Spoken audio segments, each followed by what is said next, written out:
Hello everyone, and thank you for joining us. There's no doubt it's been a tricky 18 months for our sector. Passenger numbers have been down, there have been the complex travel restrictions to navigate, workforces are depleted, and we've had the personal challenge of lockdowns and new ways of working to contend with. But today, just for a little while at least, we're going to put all that behind us and focus on what the onboard hospitality sector does best: building the joy of travel. Demand is out there, we know that. People still want to travel, and it's my belief that it's not just vaccine passports and hygiene measures they are looking for before they book, but a sense that the fun and excitement of travel is back. Believing they will have a great trip, an enjoyable journey, is surely the integral to building their confidence in booking. And I think the time to focus on that really has arrived now. It's the onboard sector's role to rekindle the passengers' love of the journey through hospitality. We know safety and hygiene have to be top notch now, but that just has to become a given. If you want me on board, you need to stop taking endless photos of crew in PPE and our aircrafts that look like intensive care wards, and show me crew serving great food and sparkling welcome drinks and passengers surrounded by creative comforts. Now, this has been my theory for a while, and has been the thrust behind the Onboard Hospitality Get On Board Now campaign, which has been spotlighting positive hospitality initiatives. But you don't just have to take my word for it. IATA, the International Air Transport Association, reported in its passenger survey in May that most air travellers are now confident about the safety of air travel, thanks to all the COVID-19 measures that have been put in place. So it surely is time to move on. And today we're going to do just that with our panel, which includes two airlines which are already leading the way in creating joyful journeys, as we welcome Simon Soni, Director Guest Experience Activation at WestJet, and Genevieve Rees Rosario, Head of Product Development and Service Design at Qatar Airways. Welcome both. In addition, we will hear from a leading hospitality product supplier, Alison Wells, MD at Plain Talking Products, who is joining the debate to show us just how suppliers can play a role in this task too. Welcome, Alison. But we're going to start with Tom Swed, Client Partner Director at Black Swan Data, who will share some new social listening data with us, which reflects current passenger expectations and trends.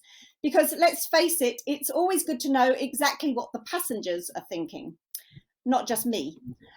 So Tom, over to you. Thank you.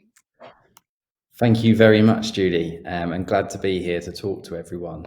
So for those who don't know Black Swan Data, just to kind of give you a bit of a preview to ourselves, we're a data and analytics company at heart, and we focus on social listening and predictive analytics. So really that's looking at all of the social data that's out there, from the billions and billions of social conversations that exist on the internet. And we gather all that data and deploy our own kind of AI technologies to really accurately predict what consumer trends may become ahead of time. And of course, this is very insightful for all sorts of different companies. But in this context of the aviation market, we really try to pick out some of the trends, insights that are happening in the airline market. And in the context of in-flight service and hospitality, there are some really fantastic insights that we've seen, obviously, as we've gone through a very interesting period with the pandemic and some of the shift changes that have happened. So we'd really like to take you through some of the data today. And what we've done actually is we've analysed a range of data. So we looked at a data set that's quite specific to aviation and also to the snacking market. And this is across the UK and also the US. So we're mixing these markets together. And we've got approximately 50 million conversations that we've used for this data set to kind of look at what some of the trends are, particularly in the last 6 months as well. So, we've gone through a very severe time in the pandemic, and now we're starting to see a return to travel. So actually looking back at the last 6 months, there's some good insights to pull out here and, for everyone to consider in the industry. And we're definitely noticing an upward trajectory of passengers and, customers starting to talk about the return of in-flight service and how they experienced recent flights. So why don't we start and go through some of these that I'd like to share with you.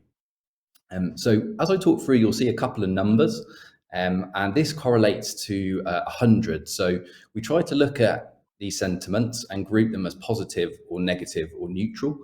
Anything green is positive, the red is negative, and the middle is neutral. So if I start with resuming the food and beverage service on board, we've had an overwhelming majority of positive sentiment from passengers and also consumers around restoring that full service or retail offering on board, and actually getting excited about flying again in terms of making it much more of a exciting experience and less mundane.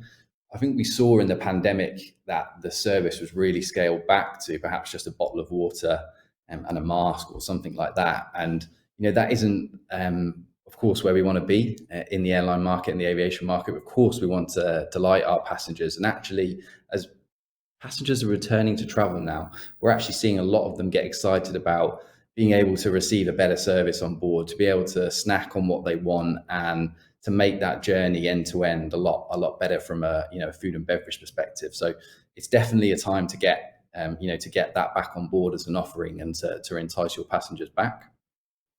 And the second interesting insight we saw was that actually in the kind of complementary market, so this is typically more with a J-class offering or a full service carrier who will be providing complementary hospitality on board. We think that the data is showing that a lot of passengers are really looking for that to be a key part of the offering in order to return to travel in that class, perhaps.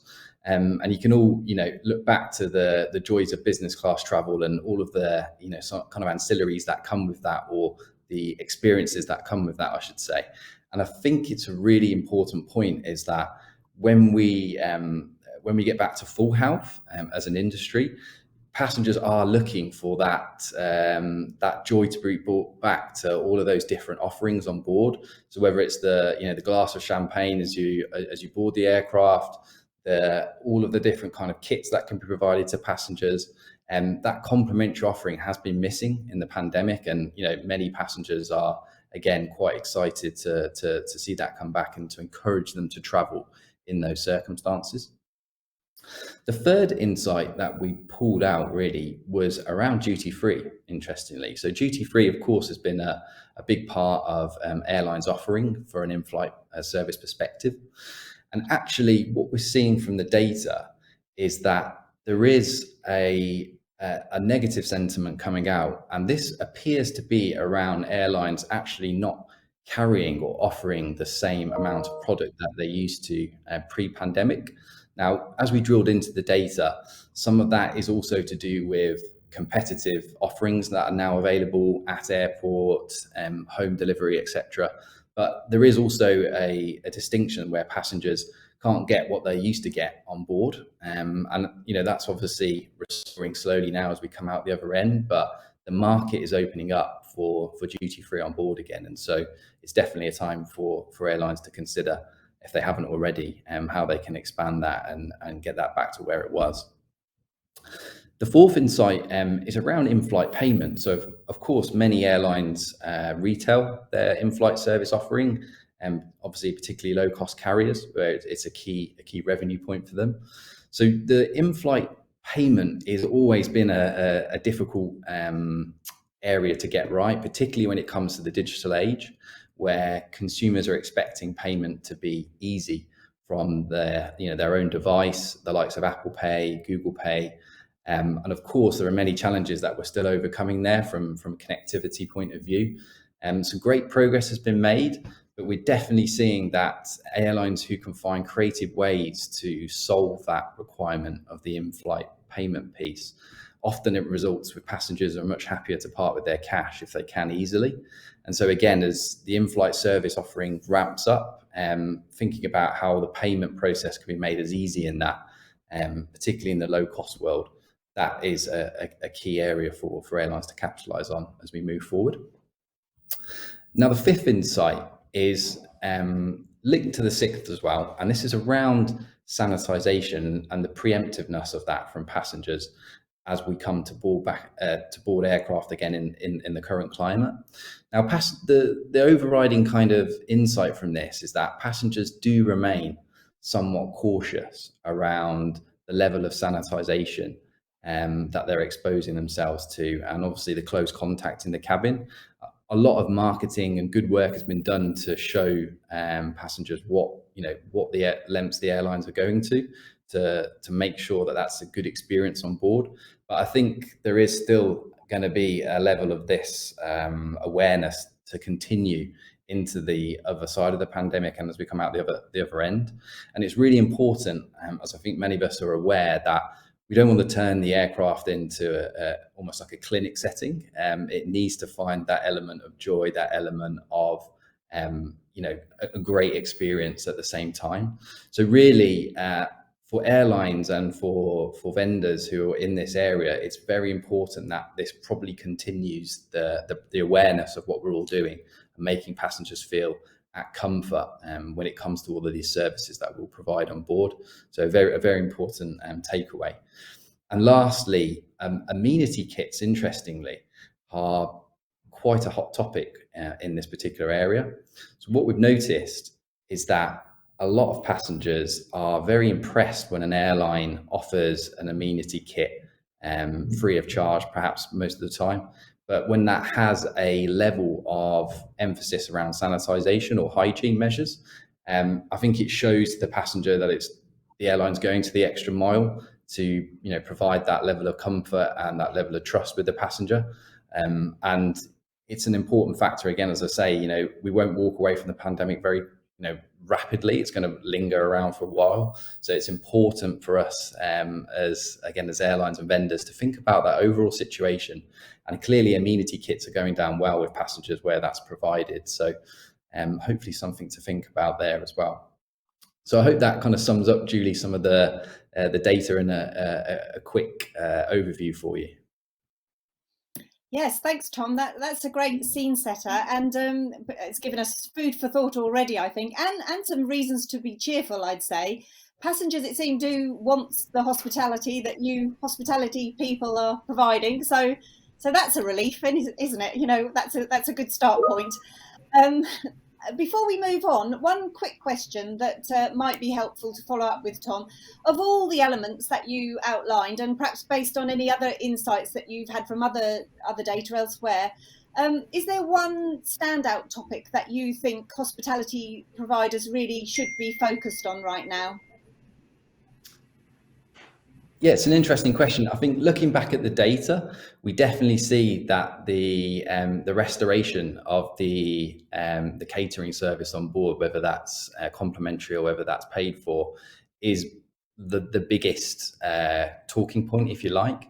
And I think it's not so much the first journey that passengers will undertake as they, perhaps haven't flown for a year, but actually it's when they go to carry out subsequent journeys, so the second journey or the third journey, if they've had a pleasant experience back on their first trip where they've been offered a good range of products on board, that's actually probably going to encourage them to fly again more. And in a market where the price is very sensitive right now, I think airlines, again, who are going the extra mile to find innovative ways to get their products back on board, this is likely to accelerate the ease and the happiness of passengers to fly again in this context. Interesting. Thanks, Tom. That's really great to hear, and as a great way to get us started. So Tom has to leave us now to go and collaborate on some internal hospitality projects he's been invited to. Yeah. So thanks, Tom. And now we'll turn to the people who are really on the front line, working to give those passengers he's listening to exactly what they want. So Simon, You are recently promoted to a new role, I understand, focused on converting passenger experience strategy into actual delivery, something we all know is often a lot easier said than done. So good luck with that. Please, can you give us a bit of an overview on how WestJet is bringing joy back on board? Thank you, Julie. Absolutely. Good day to you and to everyone watching. Hello from Calgary. Really, really pleased to be here. I have to say, I firmly believe that the journey experience is really important. I agree with you and a lot of what Tom was saying. The journey is either part of a vacation or maybe for business travelers, perhaps it's a necessary evil. But following 18 months of little or no travel, the experience, even without the additional COVID requirements, is unusual. And it's unsettling even for those who used to fly most frequently before. For airlines, ultimately, it's just not possible to survive on a business model of providing flights for those who only fly when they absolutely have to. We must also entice travelers back by making the journey something they actively want to do. Let's face it, without the hospitality aspects of the airline offer, the travel experience is largely a commodity, which, from a pricing point of view, it's probably not where many of us would like to be. At WestJet, we're working to build loyalty, active preference for us versus others. And to do this, yes, we need to provide safe and on-time services to places people want to fly at a reasonable price. But more than that, we need to surprise and delight, to build or rebuild an emotional connection with our guests. Through the pandemic, at WestJet, we've carried out significant guest, staff and behavioral research. Through this, it has become very clear to us that we need to update our understanding of guest needs and wants.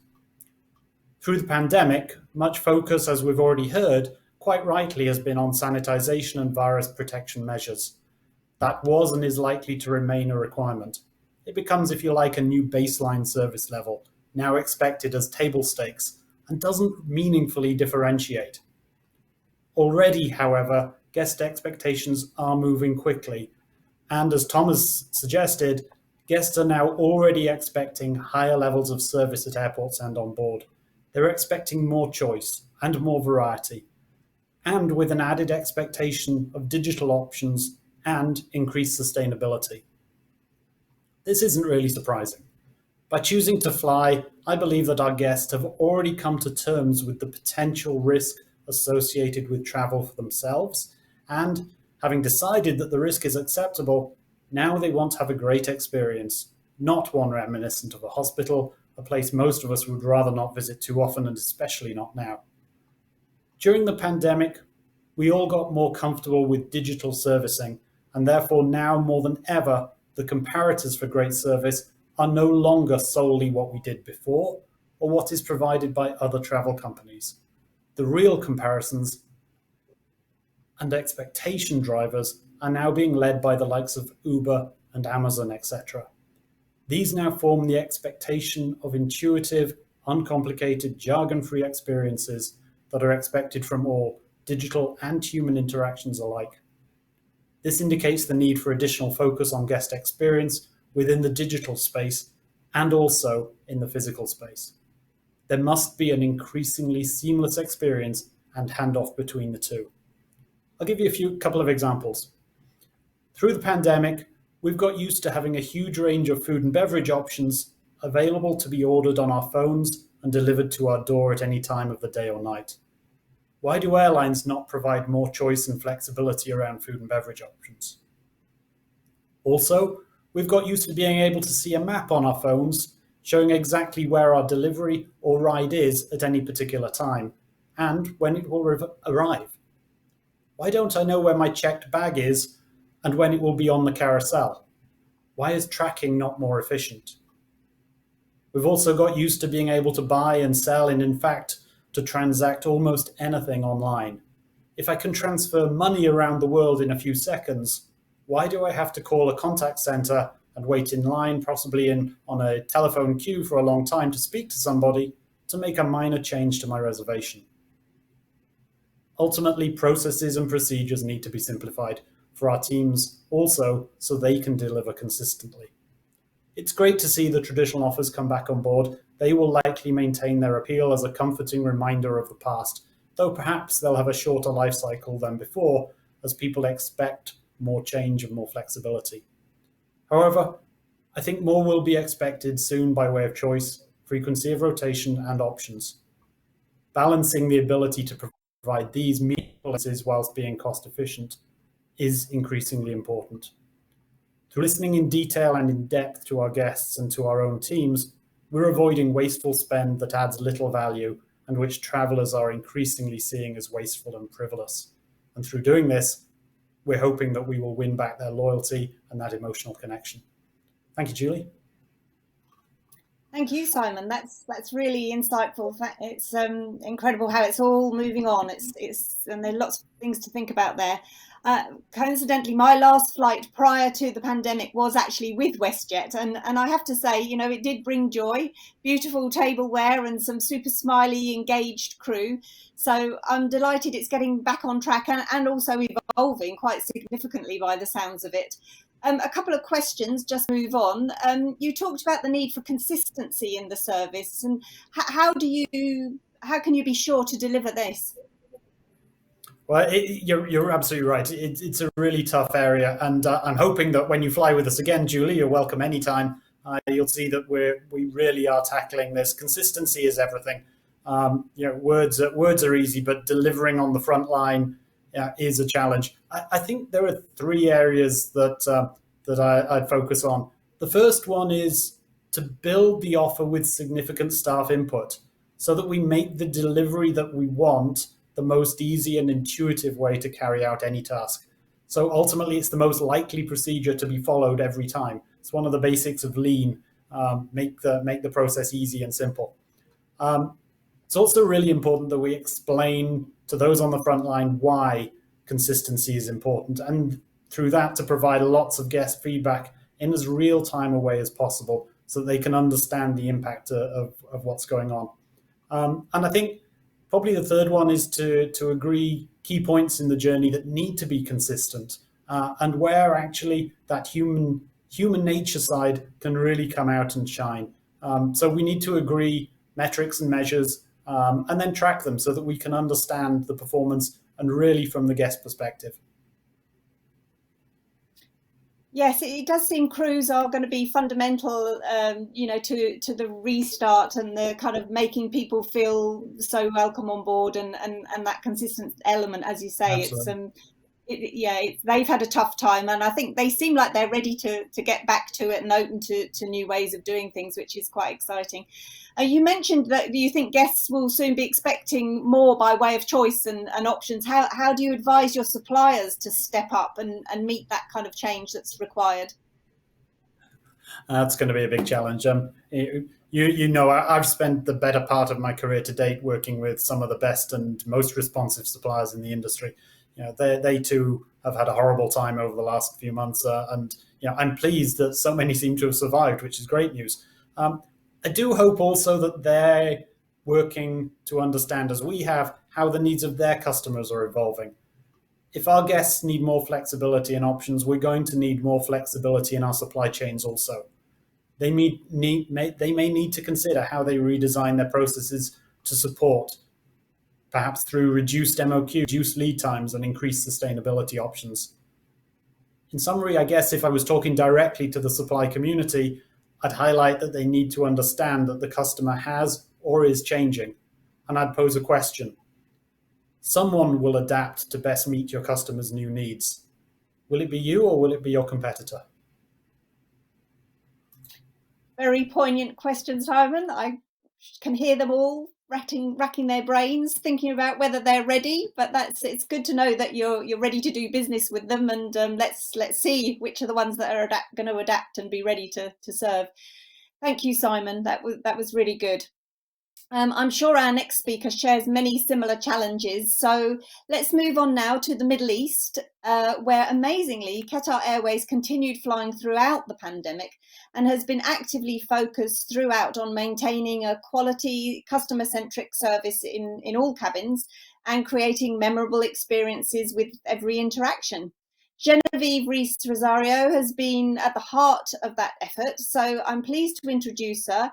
And keen to hand over now to you, Genevieve, to tell us a bit about how you're bringing joy with your team on board. Good afternoon. Hi to you, Alison, Simon, and Tom. It's really good to connect with you on this forum. Before I answer your specific question, I'd really like to give you a short update on Qatar Airways from the last time we spoke. As you know, we have continued to innovate right through the pandemic. With more and more customers now vaccinated, we are seeing our passenger numbers up and more destinations being added to our network. Qatar Airways currently flies to 140 destinations and has a total of 2,500 weekly flights. Customers are telling us that they can't wait to travel again and have things return to some level of normalcy. And the increase in passenger numbers is really a testament to this. Our cabin crew continue to wear face masks at all times, but Julie, you'll be very pleased to hear that they are not wearing PPE gowns, except, of course, when they are mandated by some countries. Gloves, of course, are used only when they are required, so we still provide a 5-star service to our customers even during this time with the improvement in more customers being vaccinated. To answer your specific question, our focus on our customers' enjoyment has never ceased at Qatar Airways and has continued. As you know, we have continued to operate with a full service proposition in all cabins through the pandemic, from our complete selection of food and beverage to our customer comfort items, including, Tom will be pleased to note, our amenity kits. We are, however, also more focused on well-being and hygiene, and also continue to offer every single customer that travels with us with protective kits on every single flight. We have a number of projects underway. Right now, we are collaborating with a new luxury brand to develop our new exclusive amenity kit for our premium cabins. This is scheduled to be launched towards the end of next year. But before closing the chapter with our current brand, Brix, we will launch 2 limited edition collections of our amenity kits. The first is dedicated to our annual support of breast cancer awareness in October, a CSR initiative that we've been running every year for the last 5 years. Our customers look forward to this time of the year as our limited edition breast cancer awareness kits have become somewhat of a collector's item.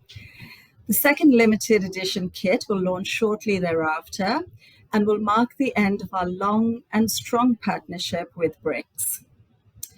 We have also maintained our focus on making travel memorable for our customers by celebrating the moments that matter most to them in an attempt to bring back the joy of flying.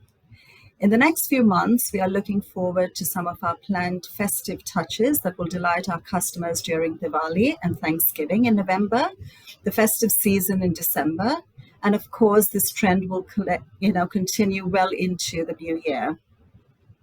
Focusing on our sustainable future in the upcoming months, we are planning to replace packaging on some of the most used items on board, our blankets and our headsets in all cabin classes. Many other such initiatives are also underway. We are currently developing the aircraft interiors of the eagerly awaited Boeing 777X and the Airbus A321neo, and also designing the next generation of our award-winning and patented Q Suite. As you know, not everything happens in the air. We are also working with our Hamad International Airport in Doha on an expansion project that will feature a spectacular indoor tropical garden in a central concourse, a world-class 9,000 square meter Al Marjan business lounge, and a new retail space comprising of high-end and renowned brands. Qatar Airways is gearing up, as you know, to make history by sponsoring the first Arab Cup to be held in Doha in November this year, and of course also planning for the most awaited FIFA World Cup in 2022. We continue to set the benchmark for safety, customer service, and innovation, and remain committed to secure a seamless travel experience with the implementation of our digital transformation strategy across all of our touch points. This year, we will officially launch IATA Travel Pass and extend our commitment to contactless solutions, including the progressive rollout of zero-touch IFE and Bluetooth audio, and extend digital menu cards to our premium cabins as an additional choice to the paper menu. So as you can see, Julie, we have so many initiatives underway, all aimed at bringing back the joy of travel. So, this is especially for our customers that fly on our airline. Excellent. That's all inspiring stuff, Genevieve. You've clearly been busy, and thank you very much for sharing it. Interestingly, you mentioned digital transformation, which I think has been a bit of a buzzword, word of late amongst a lot of conversations that I've been sitting in on. It used to be that technology was like the cause of stress, and it can still be sometimes, but that does seem to be changing. It seems like technology's time to shine on board has really kind of arrived. So how do you see the future balance between personalised customer service and the use of technology, which can seem impersonal sometimes? Do you think, what do you think the customers are going to be looking for here? I think customers will want to be in control of their experience, and therefore technology will be key to enable us to serve them how they wish to be served. As a five-star airline, our preference will always be to have that personal touch with our customers. However, our overall goal is not to replace human interaction, but to redefine how we use technology to provide more meaningful interactions. We recognize that not all customers are alike. They each have their own preferences, and it is really important to offer our customers the choice to decide how they wish to communicate with us.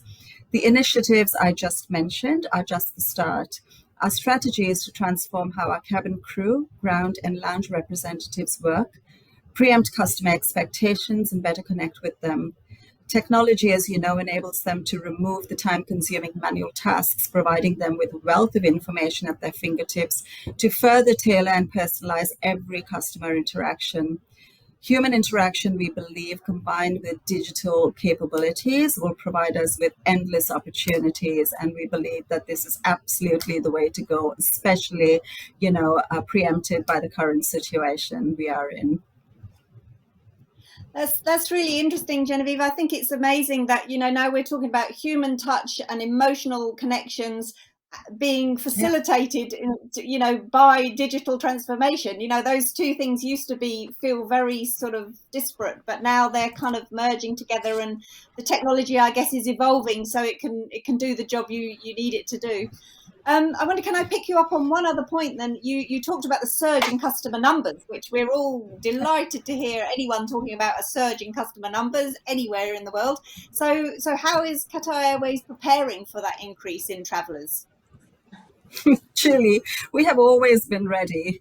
Let's not forget that Qatar Airways was the only airline that remained flying right through this pandemic. We've remained agile and have continued to be the industry leader, emerging as the best and the biggest global airline carrier while continuing to redefine our levels of safety, comfort, and service throughout our onboard and ground experience.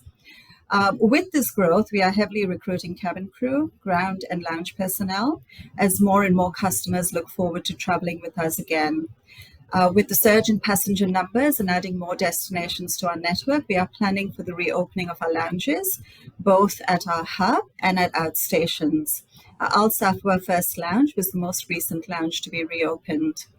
We also continue to expand our fleet with the state-of-the-art aircraft like the Boeing 787-9, and I've already spoken about the future of our fleet with the 777X and the A321 that will also join shortly thereafter.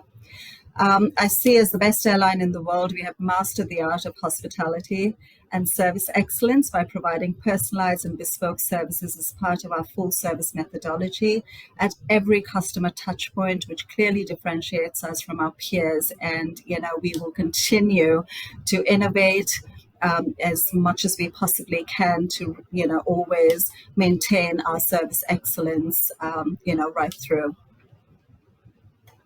Thank you, Genevieve. It's so lovely to hear your positivity, and so great to hear from both you and Simon, you know, that we're talking about product now and about sort of taking on staff and, you know, launching new initiatives and getting everything back to the focus of, you know, of what we all love to do, you know, provide that onboard hospitality product. So it's just such a relief to stop talking about all that hygiene and sanitation. I know it still has to go on in the background and it's still important, but you know, this is great to hear you guys talking so positively. And I'm sure both our airline speakers will agree that bringing the joy back also requires strong partnerships with suppliers.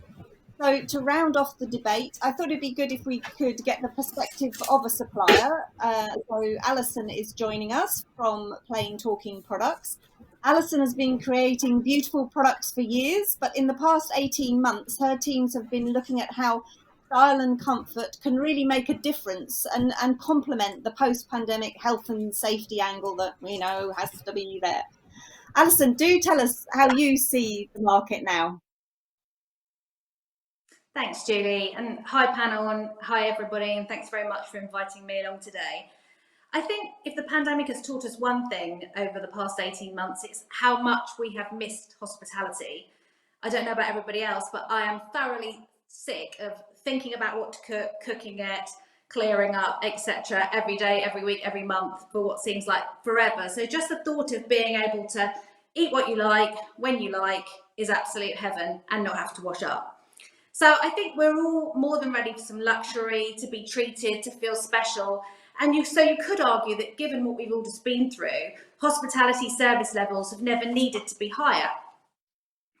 Sadly, I've not had the opportunity to travel yet, but when I was asked to participate in this discussion, I tried to put myself in the shoes of a passenger who's flying for the first time since the pandemic. And for a start, I think there will be a much higher level of what we're going to call travel anxiety. So not fear of flying, but more all the testing requirements, the paperwork, the queuing, the regulation checking before you can even reach the aircraft. So when you finally do arrive at the door, I think you want to feel that moment of, oh, I've arrived, I've made it.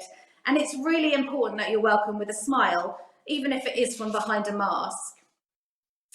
About a year ago, we at Plain Talking could see that communicating the effort that is going into making the environment safe and sanitised and clean would be really important in persuading passengers that it's safe to return.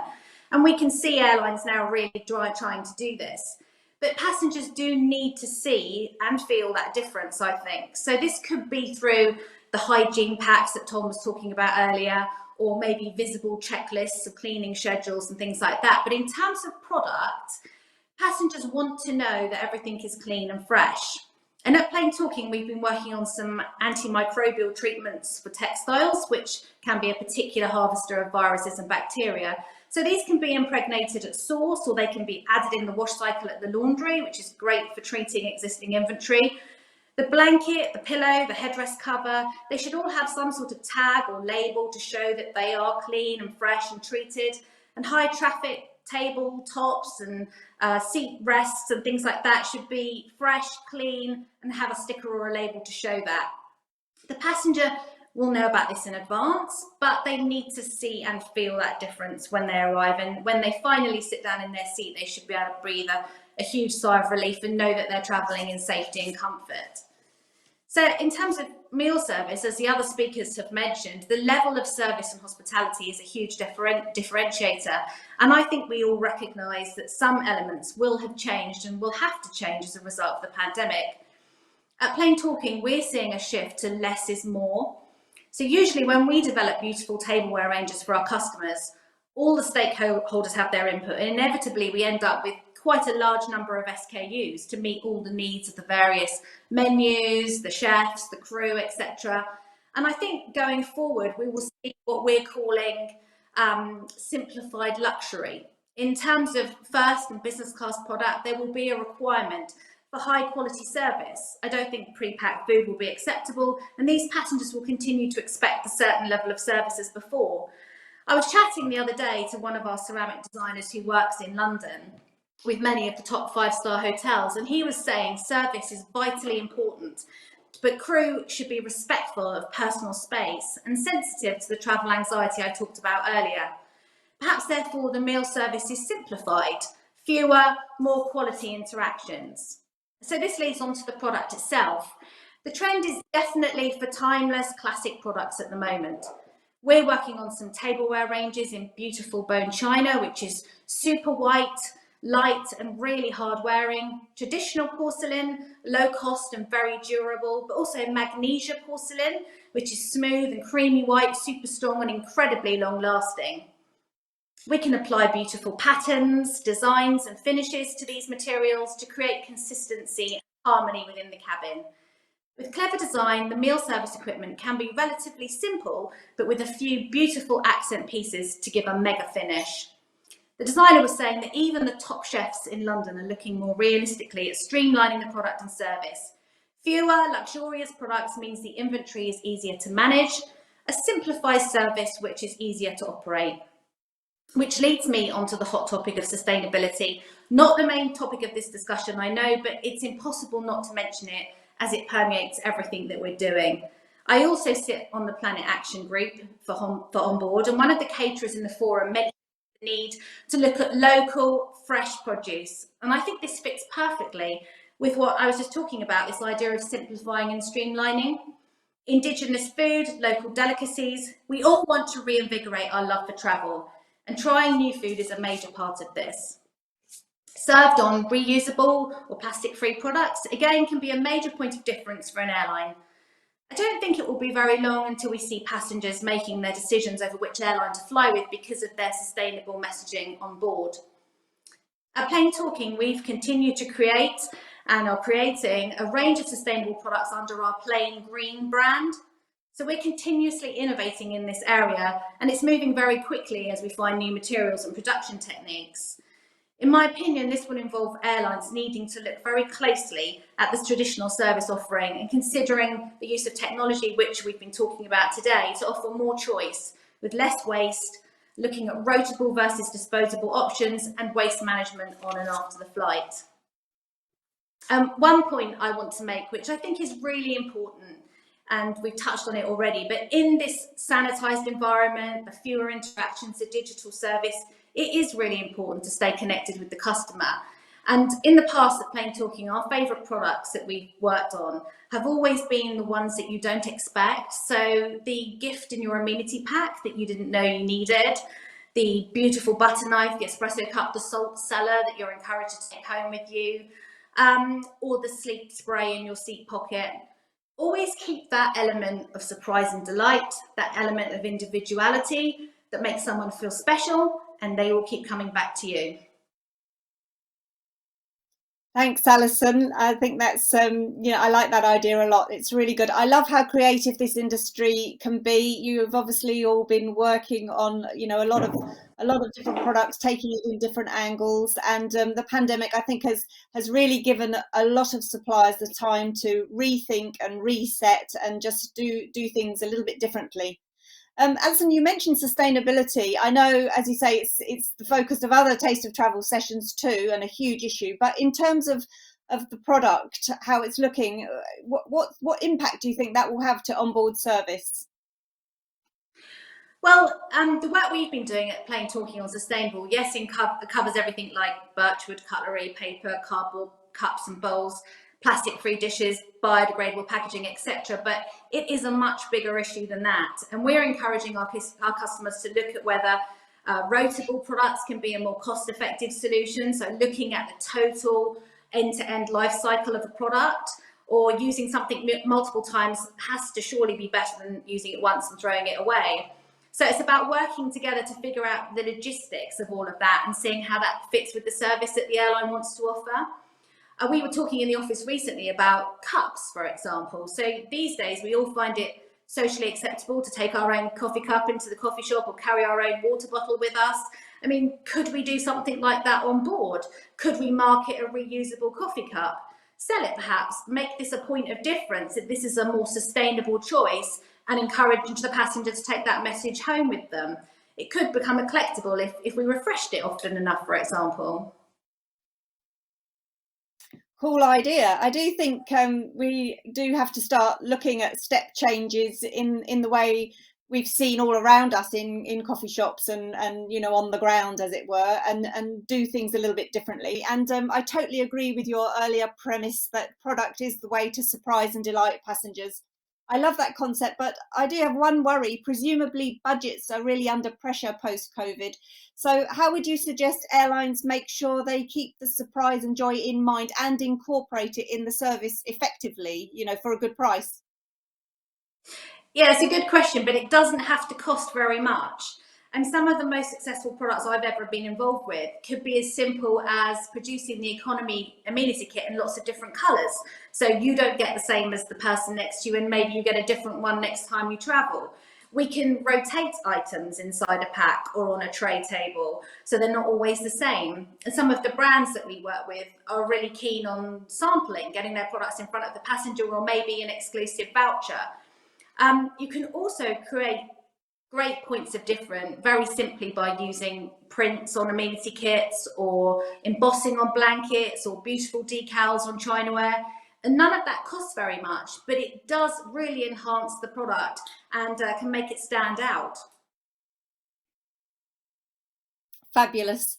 Yes, I really do believe it is those little touches of the unexpected that mean so much. I know myself, one of my most memorable moments on board was when I requested a cup of tea, simple thing, received a really hot, strong brew, almost as good as I could have made myself at home. And it did give me such joy, because generally it's usually so tepid and not terribly nice when you ask for, in my opinion, when you ask for a cup of tea on board.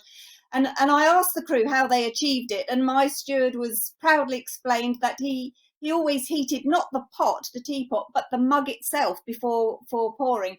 And it was a little detail that made a huge difference, and has stayed with me over many flights and made a big impression. I'm not sure it was actually in the service manual, but clearly it was a little touch he was very proud to deliver. So thinking of that, I wondered if just why don't we wrap up the session with a few other examples of onboard joy?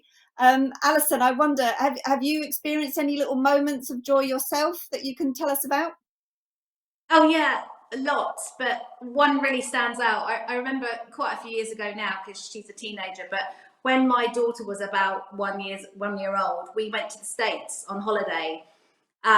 And at that age, they're too big for the bassinet, but they don't have a seat of their own. So they're sitting on your lap the whole time. And it was a night flight back to London in economy. We had bulkhead seats. And when we got on, the crew spotted us straight away and came over and said, would you like us to make up a bed for your daughter? And we said, well, yes, please. So they scurried off and came back with loads of first-class duvets, first-class pillows, and they made the most comfy little bed for her on the floor. We lay her down. We didn't hear a peep out of her until we got to London, which was absolutely brilliant for her, for us, and probably for everybody else who was in the queue that day thinking, oh no, I'm on a night flight with a baby all the way back to London. But I remember it because they really went the extra mile and made it so much more comfortable for all of us. Sweet. That's just a small thing, but with so many benefits for so many people on that particular occasion. Simon, how about you? So I guess in answer to the question, I wouldn't home in on one particular occurrence. I think I'd just highlight all the talk around digital is all well and good. The talk around physical products is all well and good, and they need to be there. But it's the human interaction which so often makes such a big difference. And really, for me, it's that very first welcome on board that really lets you tell immediately as you step off the air bridge onto the aircraft what kind of flight you're going to have. Within seconds, you'll understand whether the crew are having a good day, whether they're working well together, whether they're organized, and really whether they're focused on you as a guest. I've counted the other day, and I think I've traveled with more than 35 different airlines, and I've had many great experiences and some that haven't been so great. One thing that unites all the good ones seems to be that this moment of welcome really does set the tone, and it costs nothing. And I really think that's something that we should all really focus on. That's so true, Simon, and isn't it just so dispiriting when that welcome isn't great, especially if you've got a long haul ahead of you and you know you're going to be with those people in a bit of a disgruntled mood for the next 12 hours or however long it's going to be. So we're running out of time. Genevieve, I'm pretty sure that you're going to tell us every moment of every flight is full of joy and wonder on Qatar Airways. Do you want to add something or not? I won't take much of your time, Julie, but as you said, I sit sometimes in awe and I watch our passengers and our crew interacting with them all the time. And instead of giving you a personal example, I think what I'd like to do is talk about an example that, I saw on one of my flights. So here's a mother traveling with 2 little children, and straight after takeoff into the business class cabin, does the usual thing and falls right off to sleep. And one of the things that I watched the cabin crew do right through that flight was care for the 2 other kids. They were preteens, they weren't too small, but they took care of them every step of the way. And the most fascinating and the greatest thing about it was when the mother woke up, the cabin crew went to them and rattled off every single thing that that her children had eaten. So she said, "Don't you worry, they were well taken care of. And this is what they did. This is what they ate. This is when they ate it." And it was absolutely, a joy to watch. So it just goes to show the professionalism of our cabin crew, and more importantly, the absolute genuine nature of their caring, and the training, and also probably their upbringing that adds to this. But it was absolutely a joy to watch this, and the mother was absolutely fascinated. So yeah, that's the one I remember most. Yeah, that's a lovely one. It's actually really nice when you watch other people having a good experience, don't you? However your own experience is going, you can sometimes get joy from seeing someone else's experience being good, which is interesting. All lovely, memorable moments for sure, and I think a great roundup of the travel joys to end on. I do hope our audience has found it as inspiring and informative as I have, and that they are now feeling full of energy for the task ahead. It only remains to thank all our panelists for being part of this event, and of course to thank you out there in the real world, not only for watching this, but for all the work you're doing to bring the joys of hospitality back into the travel journey. Keep in touch with Onboard Hospitality. We do love to spread news of the joy you create, and good luck with everything. Recovery is coming, I'm sure of it. And I look forward to my next moment of joy on board, sampling your creativity very soon. Thanks all.